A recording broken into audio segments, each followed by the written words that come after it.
back to reality. That's what this month is all about. After we went through the holidays, and hopefully you got some kind of inspiration through that month of Tishrei, there's so many opportunities for that, one week after the other for an entire month. Then we go back to reality.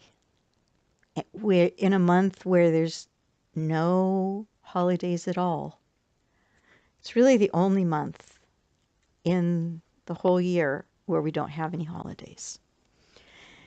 And basically, it's like, okay, we've gotten our marching orders. Now we have to, put our boots on the ground and start moving forward in our lives, mundane lives, creating a better world, which is what we've been mandated to do.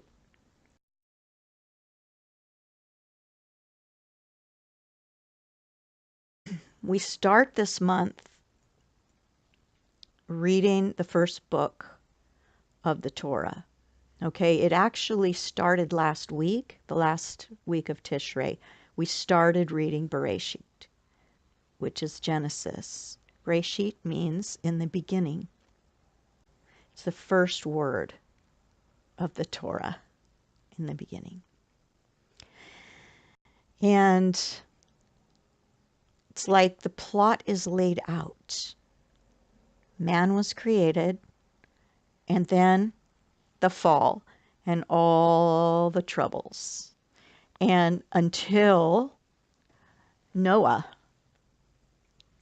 And we start this month reading the chapter of Noah.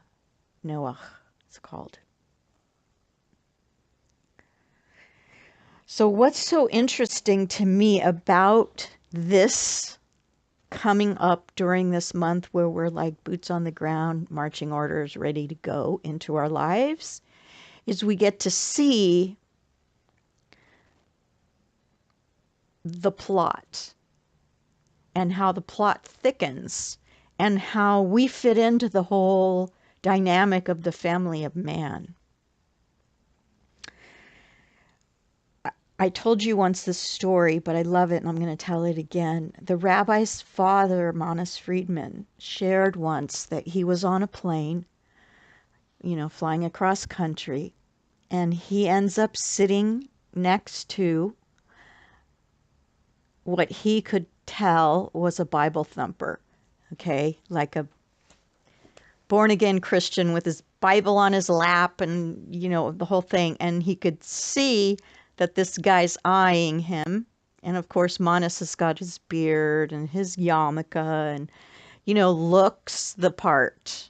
You can't mistake it. And so he thinks to himself, okay, how long is it going to take before he starts to talk to me and want to convert me so that I get to heaven, right? And before long, it wasn't too long before the guy asked him, so, do you know about this book? Have you read the Bible? And Manas Friedman turns to him and he says, that's my family photo album. Of course I've read it.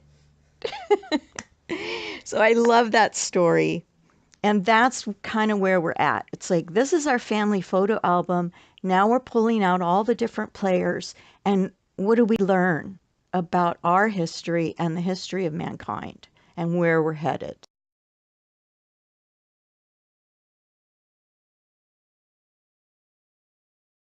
We are all the children of Noah. I'm going to be handing out a lot of handouts today. Here's the family of man handout. And if you want, you can put this in the second section of your notebook. And here I have a diagram of all the players. At the top, you see Adam and Chava. Chava is Eve's name. And then they gave birth to Cain and Abel. Remember, Cain murdered his brother, Abel. And they also had a son named Seth.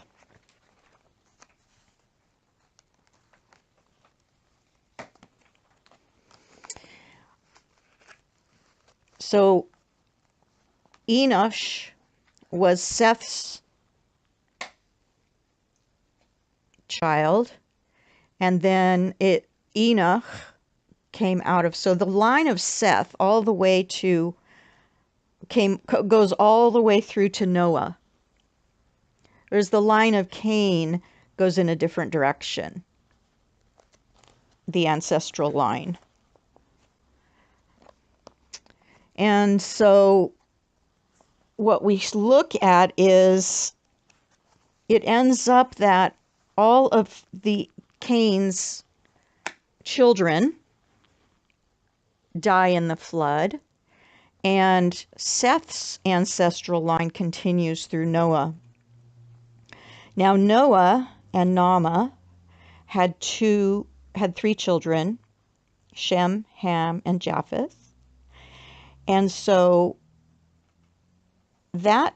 those three people are really the ancestors of all mankind.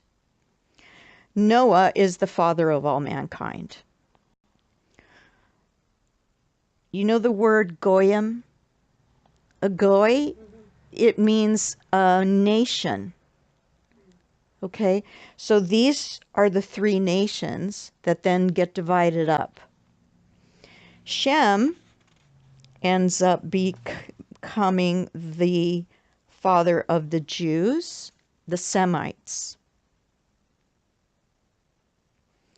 Ham ends up becoming the ancestor of the black race, and then Japheth becomes the great-grandfather of ancient Greece.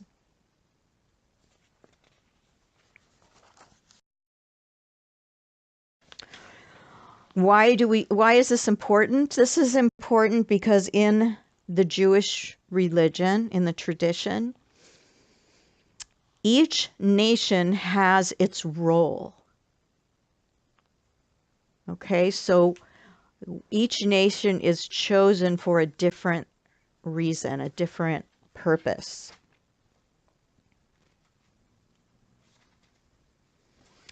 The task of the sons of Noah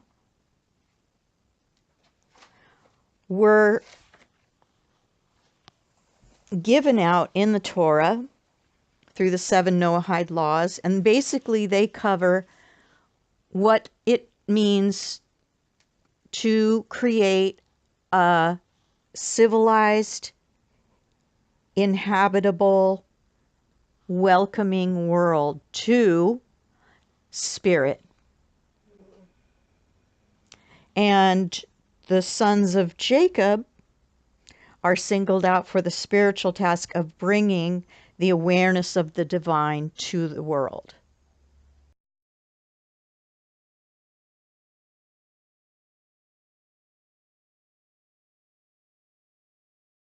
The other thing I want to go over is the history of this month, because several things happened during this month, including the flood of Noah, which shows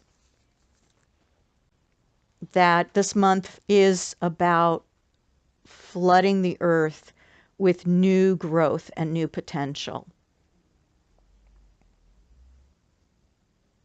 and letting go and getting rid of all the negativity. That's the task of this month. Going out into the world, getting rid of our own baggage from the past, so that we can create a new world that's better than the old.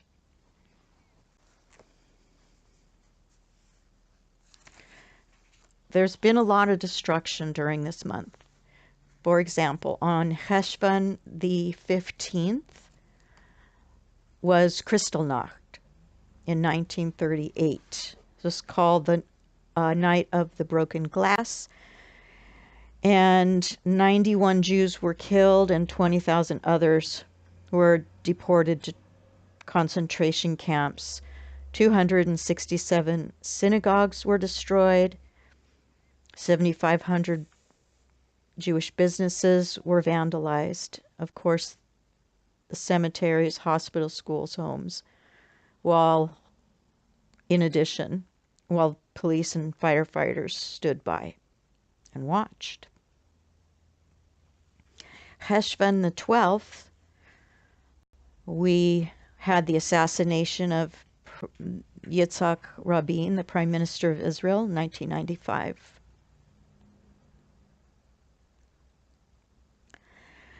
Then on Cheshvan 18, and when was this?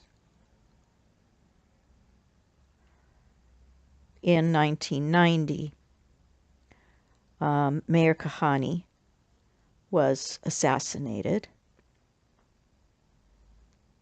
And then on the 29th, the Mumbai terror attacks happened in India, where the local Chabad house was taken over by terrorists, and the people who were living there and entertaining guests were murdered.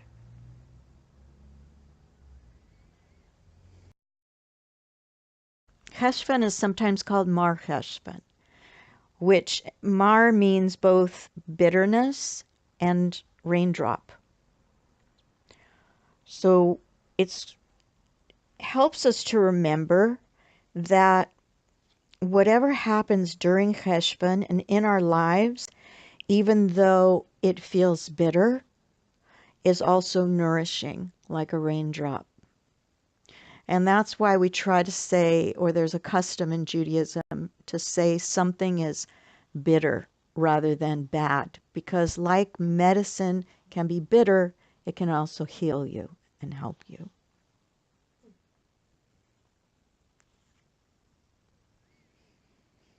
So we want to keep remembering that we go through what we go through in life for the ultimate redemption and Geula. During Cheshvan, on the 7th, today's the 2nd, we start to say a prayer for rain in the prayer book.